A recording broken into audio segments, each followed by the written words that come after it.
Good evening, this is Viewpoint. I'm Zaka Jacob. It's a case of complete and total civic apathy. Today, a metro pillar in the under-construction part of the Bengaluru metro between Puram and Hebbal fell on a woman and her 2.5-year-old child, killing them both.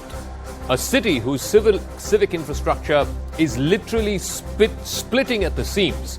This is the latest instance of misplaced priorities. While the city's lawmakers should be talking about better roads, better infrastructure, better connectivity, they are instead talking about hijab and halal and Tipu Sultan. As Karnataka goes to polls in the next couple of months, should the plight of the likes of Tejaswini and Vihan and millions of such ordinary Bangaloreans who literally are put through the ringer every single day, just commuting from home to work and back, should that be the number one campaign issue this election season in Karnataka, or will it once again be sabotaged by divisive and polarizing themes instead?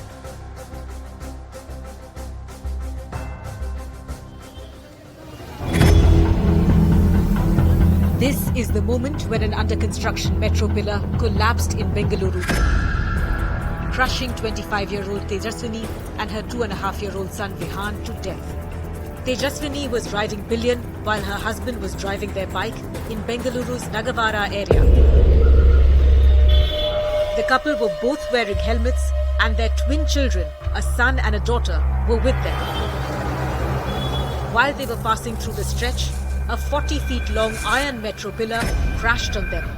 Tejaswini and Vihan suffered grievous injuries and died in hospital, while the husband and daughter are still being treated. ಇದು pillar ಬಂದು 4-5 ದಿವಸದಿಂದ ಅಲ್ಲಾಡ್ತಾ ಇದೆ. ಯಾರು responsibility ತಗೊಳ್ತಾ ಇಲ್ಲ. ಅವ್ರ ಕೆಲಸ ಬೇರೆ ಸರಿಯಾಗಿ ಮಾಡ್ತಾ ಇಲ್ಲ sir.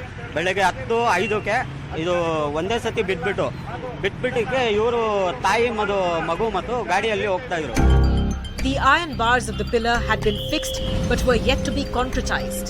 It was part of Namma Metro's operations to Kempegowda International Airport, which is set to be open to the public by the end of the year. This kind of incident should not happen in the future. For that, whatever is the required additional measures which has to be taken, which the team will suggest, accordingly we'll work on that. The tragedy in Bengaluru comes at a time when the Bombay government is being accused of cutting corners and hiring contractors who use low-quality raw materials. ನನಗೆ ಈಗ ತಾನೇ ನೀವು ಹೇಳಿದ ಮೇಲೆ ಸುದ್ದಿ ಗೊತ್ತು. ಅದು ವಿಚಾರಣೆ ಮಾಡ್ತೀವಿ, ಯಾಕೆ ಬಿತ್ತು ಏನು ಬಿತ್ತು ಅಂತ. ಆ ಕಾರಣನೂ ಕೇಳ್ಕೊತೀವಿ ಮತ್ತು ಅವ್ರಿಗೆ ಏನು ಪರಿಹಾರ ಕೊಡಬೇಕು ಅದು ಕೂಡ ಕೊಡ್ತೇವೆ. ಸಂಪೂರ್ಣವಾದಂಥ ಮಾಹಿತಿ ತಿಳ್ಕೊಂಡು ಮತ್ತೆ ರಿಯಾಕ್ಷನ್ ಮಾಡ್ತೇವೆ. This is the quality of 40% commission sarkar. When they give 40% commission, what quality they can give? This is not the first time that Bengaluru residents have died due to glaring civic apathy in the city. Killer potholes have claimed the lives of countless motorists, and the city's IT corridor sinks with even one spell of heavy rainfall. With no lessons learned, who will be held accountable for Bengaluru's civic mess?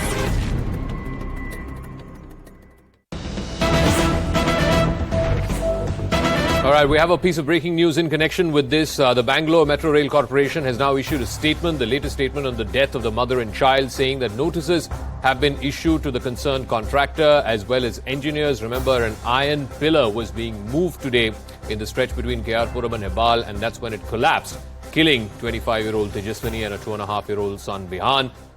If you are in Bangalore tonight and if you are angry, just like all of us are, at what happens to the city and what has happened today to two residents there for absolutely no fault of theirs, we're opening up our phone lines.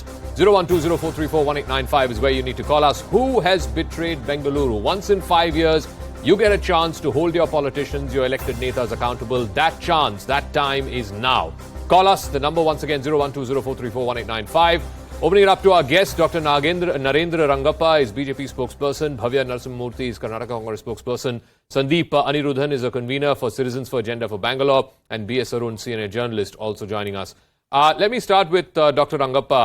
You know, it's a complete case of misplaced priorities, Dr. Rangappa. What fault was it, that of Tejaswini and her 2.5-year-old son Vihan, that the contractors and the subcontractors whose responsibility it is to have moved that iron pillar, that iron girder, it falls on these two victims. They unfortunately die.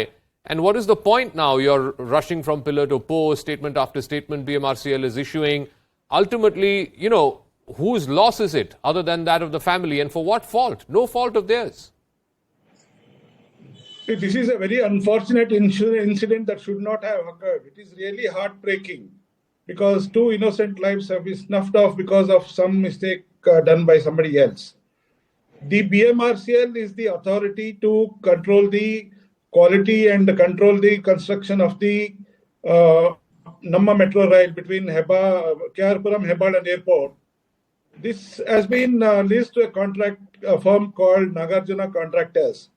They are responsible for the standard operative procedures that and the guidelines laid down by the Namma Metro. How should be the guidelines? When should the standard operation protocol should be observed during the traffic hours? When should the traffic be diverted? Where it should be diverted? All these things need to be investigated. Who is the culprit? Why did the cable break? So all these things needs to be investigated. Mr. Basuraj Bommai has been very proactive. He has already ordered an investigation, thorough investigation by a high-level committee. And Dr. Rangappa, the moot question is, if there was heavy-duty construction, heavy lifting happening, why was the traffic there not stopped? Why was the traffic continuing? Yes, 2 people died. I mean, many more could have been injured because of this iron pillar. But more than that, there seems to be a classic case of misplaced priorities. I want to ask Bhavya Narasimhamurthy of the Karnataka Congress. Even just as recently as last week, we had a BJP MP, Nalin Katil, saying, drains and roads are small issues, potholes are small issues, don't ask about this. The most important issue is love jihad. Is love jihad the most important issue in Karnataka? To my mind, the most important issue is who was responsible for Tejaswini and Vihan's death. And Bengaluru, let me remind our viewers and remind our panel spokespersons today, has the highest number of road accident deaths for any metropolis in this country. Highest number of road accident deaths. Bhavya. You're totally right. Bangalore has seen 29 deaths in the past 1.5 years due to potholes. Until now, they have not fixed the responsibility on either the engineer or a minister or even the IAS officers. So, BJP government right now, it's not just development they're not caring about. They don't even care about the lives of people. The president of a state, in an open program, says, stop asking questions about development. We have elections in the next 4 months, and they don't want us to ask them any questions based on development. Instead, they want to break our state in the name of religion. They were like 2 Hindu men, young men, and 2 Muslim young men. They died in a span of 15 days due to communal riots. And the worst part, BJP ministers, they took, the dead bodies on a procession, although they're not supposed to do that. When, deaths happen due to communal riots, they're not supposed to, there will be section 144 there. So BJP, as of now, they don't care about people. But ma'am, let's stick to the issue at hand. The issue today is not about communal riots. The issue today is about civic apathy. And let's face it, even when Congress was in power, when Siddaramaia's government was in power in between 2013 and 2018, the infrastructure woes in Bangalore were just as bad. It may have compounded over the last few years because of population explosion and the city's infrastructure pace not being able to keep up. But the fact is that the problems were there then also. So, BBMP spends crores of rupees. I don't really exactly remember the amount of rupees. It's in some 100 crores, 400 crores or something. Okay. Yearly mark only to repair roads. But don't know where they're doing the repair and all that. What about the faulty infrastructure that you created, madam? What about the faulty infrastructure that was created by Siddaramaiah government? What about? Bangalore is in a total mess because of the bad legacy left by your party. I couldn't No, the BJP spokesperson is asking you, what about the faulty infrastructure left behind by the Siddaramaiah government? Bengaluru is in a mess because of the infrastructure mess created by the Congress government. I don't believe for a fact though, Dr. Rangappa, I don't believe that it takes 5 years to correct any infrastructure flaws. So in 5 years, what have you done is also a moot question. Make sure you Sir, we maintain are that. trying to Sir, repair the infrastructure. sir, you that has can been try, left but it's been behind by 5 this years. Congress government. No, It's a you can total try. It's mess. been 5 years. How long more will you No try? planning, there is no foresight, Let no me ask forethought. Sandeep Anirudhan, as a citizen of Bengaluru, and people are sick and tired. You look at pothole deaths. As per NCRB report 2021, the number of pothole-related deaths, road accident-related deaths in the city of Bengaluru was 654, the highest for any metropolis in that year. In 2022, we don't have the official figures yet, but unofficial figures say it's over 700 just road accident deaths in the city of Bengaluru. We have seen what happened with the rainy season back in September. The entire Marthahelli outer ring road stretch completely waterlogged. We have seen today a metro pillar falling and killing a young woman and her son. I mean, this should be the number one issue for the residents of Bengaluru and the citizens of the state. Instead, what are the politicians talking about? Hijab, halal, Tipu Sultan. Are these the things that matter? Sandeep. Exactly. This is exactly what is in the mind of citizens. It all boils down to only one thing. We don't have a city government. There is no devolution as per 74th Amendment. Why the state governments don't do this? It was passed in 1992, 74th Amendment. The city should have a devolved, decentralized government. The state governments, whoever comes to power, BJP or Congress or JDU, they don't want to let go of the power because a lot of money is involved. They want to control it. Therefore, what happens? Now, BMRCL is an independent entity answerable only to the state government and the central government. It's not answerable to the city government. City government, we have not had elections for 3 years, so we don't know whom to ask. Then the quality of, obviously this accident has happened because the quality norms and safety norms are not being followed. If construction is happening, that area should have been barricaded. Safety norms should have been followed. That means there is no oversight, which means there is no law. It's basically lawlessness. And if you look at every aspect of Bangalore's governance, right now it is lawlessness. There is only announcement, Raj. The government keeps making hundreds of announcements. Every week there's a new announcement, new project, this, that. But nothing happens on the ground. The quality of... No, B.S. Arun, I think Sandeep has a valid point. I mean, cities are governed by city councils, by corporations. When was the last time Bangalore had a mayor? When was the last time the BBMP, the city council house, it sat? When was the last time they had some kind of governance in the BBMP? The question that's being asked is ultimately, again, it's not just restricted to city governance. There are 28 constituencies, 28 assembly constituencies in the city of Bengaluru. I believe 7 ministers, if I'm not mistaken, Arun will know better, 7 ministers who are from the Bengaluru region in Mr. Bommai's cabinet. Has any of them today gone to the site of the crash? Has any of them gone to the house of Tejaswini and Vihan? Doesn't this matter? I mean, are these politicians above account? Yeah, I don't think any of these MLAs, the ministers have taken any interest in today's incident. It's very unfortunate. You know, Bangalore, as you have mentioned rightly, it doesn't have a civic government as of now for the last 3 years. Every succeeding time the matter comes up in court, the state government keeps making one single submission that the delimitation process is on, and we need more time.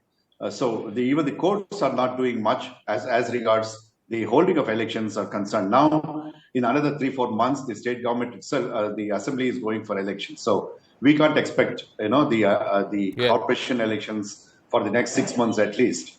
That is one. And secondly, we don't have long back, we have a Bangalore minister in charge of Bangalore.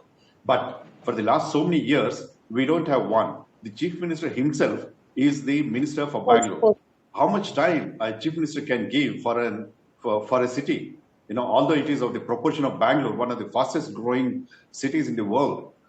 But then, there is not much time that either this chief minister or the previous chief ministers have spent, to look after the interests of Bangalore. The sad reality is, and Arun, you may agree or disagree with this, I think the last major infrastructure push that we saw in Bengaluru was 20 years ago when S.M. Krishna was chief minister. Sadly, for the last 20 years, whoever was the chief minister, whether Yediyurappa was chief minister, Kumaraswamy was chief minister, Siddaramaiah was chief minister, Mr. Bommai is chief minister, I'm not seeing any big ticket push for infrastructure and for traffic congestion easing and for just better quality of life in Bengaluru.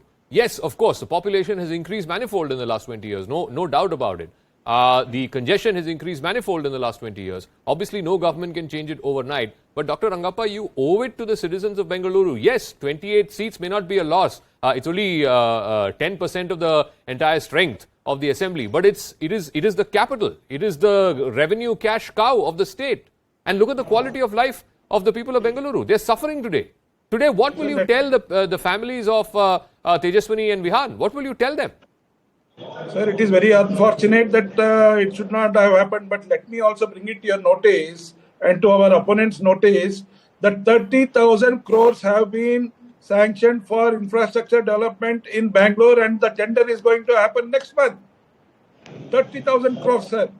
Maximum of these money is being used to the correction of infrastructure failure, which has been done by the Congress without any forethought, without any planning, and total utter nonsense. So we need to decongest the traffic by making an outer ring road.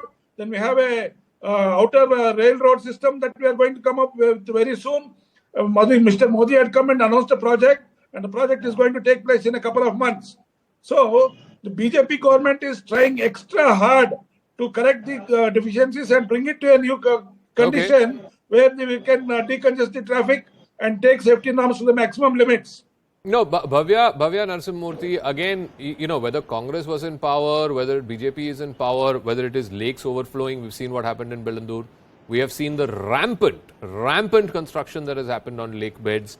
We have seen the number of pothole deaths. Like I said, in 2021, 654, the highest for any metropolis in the country. And in 2022, the unofficial figures are 700 Bangaloreans. 700 people have lost their lives because of road accidents in 2022. Why is this not the number one issue? The reason why this is not the number one issue is none of the politicians who are sitting in Vidhan Sabha have a stake in what's happening in Bengaluru. It's only 28 seats at the end of the day. You got a remaining 200 seats from the rest of the state. That's what matters. So the problem with BJP is they don't believe in decentralization. BBMP elections are due for the past 2 years. In Jan 2020, they were supposed to conduct the elections, but they are not ready to conduct the elections. They keep postponing in the name of delimitation, altering the boundaries. Then they purposely did some reservation changes, trying to attack Congress. And it keeps going to the court, and they just want to postpone because they know if they conduct elections, Congress will win, majority of the seats. Because of their no, let me 1 second. Let me move away from the politicians. 1 second. Let me get our callers in. Let me get our callers in. The number is flashing on your screen. I want to go to our first caller. Chandra is calling us from Chennai. Chandra, good evening. What do you think is the reason for Bangalore's crumbling infrastructure? Who should be held accountable? You have very clearly explained the reason. I have nothing more to add. But one thing I can tell you, because all the time the media is also responsible for highlighting all irrelevant, irresponsible, useless news items. 24/7 you are giving importance to those things, and these people are also getting encouraged. So unless the media plays a very proactive role, I'm afraid nothing is going to change in this country. Of course, all over the world it is the same thing, but in our country it is, of late I'm finding it, sorry to say, it is on the very high side. Most insignificant, irresponsible, irrelevant things are being highlighted the whole day. As you rightly said, no relevant issues, economic issues, social issues, nothing is being discussed because there is no scope. Nobody is interested also. You people have to do a monologue. Nobody will come to your show if you say these are the topics. Because another no also. And especially in Bangalore, I'm very sorry to say, in the recent years, it has become horrible. Again and again, as you rightly said, Tipu and this thing and love jihad and all all most irresponsible things. And I'm telling you, no politician is serious, Mr. Jacob. I'm telling you. Yeah. Unless this politicians become serious and the voters become quite aware of the reality, nothing is going to change. Same story will, go on. I am convinced today, if you were to take the responsibility for today's accident should be fixed at the top. It should not just be, the subcontractor or the engineer there at the site. The decision to allow the traffic to continue while there was heavy duty work happening, who took that decision? That was not taken by an engineer. That was not taken by some subcontractor. That was taken at the highest level. Accountability needs to be fixed at the highest level. Let me get in Ramchandran, who's calling us from Bengaluru. Yeah, Ramchandran, good evening. Yeah, good evening. See, the point is basically this is all amounts to surveillance. There is a police surveillance is only concentrating on taking care of the VIPs, and even the road traffic is also only taking care of the VIPs. Now you have got the CCTV, which is monitoring the traffic. But actually, when it comes to the facilitating the people's traffic and their comfort, police on the street is hardly there. This is all the problem. If they are there, accountability will be there by all the people, whether it is construction or traffic or everything.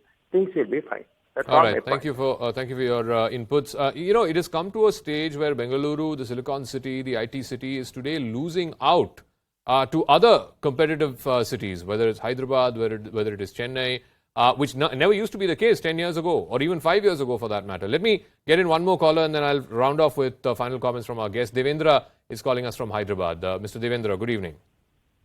Good evening, sir. This is Devendra from Hyderabad. Yeah. See, this is very dangerous things are going around. These contractors are not taking any care. Government is not taking any care of the public. And the public are suffering very, very, very, very, very much. And we are dying. Only when we die, this news comes on your news channels and there. Then after 2 days, it will go. Last 10 days, it was an accident in Delhi. Yeah. Then you showed every day, you showed that, and you entirely poked and that went off. Now this from the morning, I am seeing all the newses. Only this news is going on. And in the night at 11 o'clock, there was a flight hijack. Only you are showing a criminal one, that one. Now, just now that another spokesman has spoken that very nicely. You are not giving any input of the revenue or anything else. Only fraud. He has proven, he has done fraud. No results. Ultimately, our time we are wasting seeing all these 24 channels, and we are losing our brain memory. And all politicians are doing the same thing. So all right. Mr. Devendra, thank you for your call. But ultimately, I think I firmly believe that media should play its role in public service. It is the media that is highlighting this case of absolute civic apathy that we saw in Bengaluru today. And so it should, because that is perhaps the only pressure point that we have in our political system today against elected MLAs and ministers, and even for that matter, councilmen and, of course, people from the BBMP. Chandrasekhar is our last caller from Bangalore, and then I'll give the final word to B.S. Arunya. Chandrasekhar, good evening, sir. Good evening, sir. First and foremost, I would like to congratulate you for making this an important issue. And what is really happening is, you talk of so many ministers, so many people, everybody is playing politics. And this doesn't apply to them because they go in a zone where there is nobody and everything is checked. Policemen keep watching. They do not know the problems. First and foremost, the politician should be made to travel like any other ordinary citizen or like any other citizen, so that they understand where the pothole is, how it goes, and there should not be like all the vehicles stopped just for one person to be moving around. Okay. All right, Chandrasekhar, thank you for your call. I'll give the final word to B.S. Arun. B.S., yes, one problem is absolutely that lack of accountability of the elected representatives, whether it is ministers in the cabinet, whether it is MLAs from Bangalore, but also at one level. I remember the last election, the last assembly election that happened, the 28 constituencies in Bangalore had the lowest voter turnout. It was less than 50%. So as long as, Bangaloreans also don't come out and vote in large numbers and make this the number one issue, you will always have takers for hijab and halal and tipu. Absolutely, Zakar. In fact, I will just add one more thing. You mentioned about the assembly election, voting percentage. It is even worse when it comes to corporation elections. Correct. In Bangalore, just about 20 to 30% of voting. Is this not the responsibility of the citizens themselves to go and vote, elect whoever you want? But then when you, elect people, this is the kind of representatives that you get. You deserve what you get.